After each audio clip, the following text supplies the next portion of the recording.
Hi Andrew, thank you very much for inviting us here today. Probably the comfiest interview I've ever had to do. Liking the plush sofas, but obviously that is DFS and what you do. One of the interesting stories that you have to tell though is not very sofa related. In fact, it's more car related. You've got a very impressive story to tell when it comes to fleet management. So one of the main things is your reduction on CO2. So tell us a little bit more about that. I guess essentially several years ago we had a pretty traditional fleet model, fleet managers buying cars based on a pound notes allowance. And through that there's no management of CO2. So we had an average fleet emissions of 131 grams, which, while it's not horrendous, it's not particularly brilliant either. And as a business that wants to be world class in everything that we do, environment and community is important to us. So clearly we needed to bring that down, and the headlines as we sit here today, we're some 13% better than that. And actually if you look at our order bank of cars, we'll be nearly a quarter better than that as the next set come through. So we'll actually have a fleet that runs below 100 grams of CO2. Well, I guess the other thing is you saved a lot of money.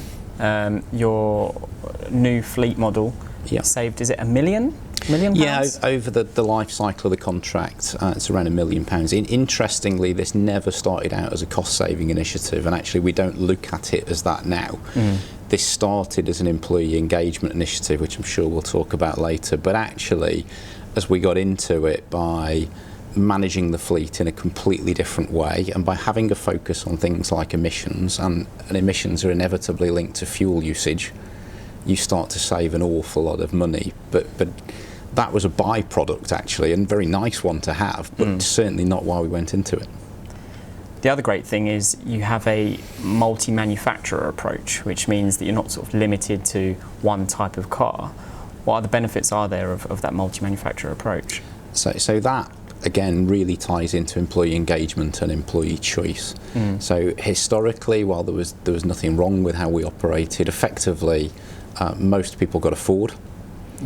And senior people got a BMW, and there's nothing wrong with those if you want to choose them, but actually it's a little bit limiting if you want to reflect your personality in a different way. And clearly as a retailer we're very used to flexing our approach to consumers, but we were being very inflexible with our employees.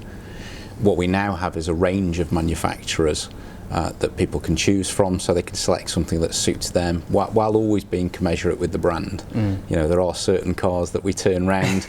We don't necessarily want our managers turning up in bright pink VW Beetles. Of course. But actually beyond that, there's a really good choice, and you can have something that suits your lifestyle outside of work, which really helps with retention. And did offering that, you know, multi-car option, did that affect the cost of the program, or did you actually save money? As with all things, competitive tension is good, and as you can start to get manufacturers, and it's not a complete free choice. We have 3 or 4 brands on the roster at any one time, and with our fleet management partner company we run a very competitive tendering process, and yes, that does mean that people sharpen their pencils up occasionally, shall we say. Excellent. The great thing about everything that you've done with the fleet model is that it's kind of been owned by HR rather than fleet management. Why do you think that that's a good thing, and maybe other businesses should bring fleet into HR more? Firstly, I think fleet managers can do a very good job, but it's about what your ethos is and what you're trying to achieve. There is a danger with fleet managers, not all, but there is a danger that it is very much a procurement function, and it is, how do I buy this commodity at the best possible price, and how do I protect its residual value by really not letting anyone do anything with it, so that it's you know, in great condition when it goes back. And while that's important, our starting point as a HR function was, how do we just make this a fabulous experience for the employee? How do they get that same feeling choosing a company car that they would get if they were going out to buy a brand new car? How do they have it delivered to their house in that way, so it feels just like an ownership model and they can use it for their life and it suits their life? And that just ties us into being a great employer. And when you approach it from that angle, you just have a very different thought pattern going into everything that you do. And even things like, you know, the easy thing to think is our CO2's gone down because we make everyone have really little cars.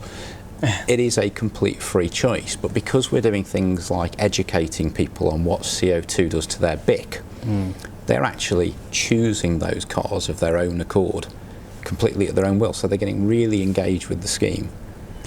I guess that ties in with the sort of learning and development side of things then, in that you're not just saying, here's a bunch of cars, which one do you like the look of more?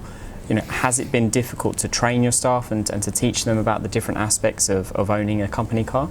Yeah, well, I mean, we use a very strong technology platform. So when people are looking at cars, again, we're trying to look at the same process that you would go through as a consumer. So they can shortlist cars on our website. They can actually order test drives of up to 3 vehicles, and crucially at all points, in the same way that if you were buying a car you'd get a finance breakdown, when you're choosing your company car you get an incredibly clear breakdown of the BIC and what it's going to cost you through your pay packet to run that car. So again, we're trying to mirror the great experience we give to our customers when they're buying sofas for our employees when they're choosing cars. Excellent. Well, that sounds very, very good, and as I say, I think the best part of it is that the beginning has been about employee engagement, and that's kind of the foundation for the. Totally and utterly, and as we build on the scheme, it is all around employee engagement. So this year we're improving the e-learning around giving people driving tips as you go into winter. We're giving them tips on economy. And we're also starting to roll out some actual physical driving sessions for some of our higher mileage people to just help them make the most of their vehicles.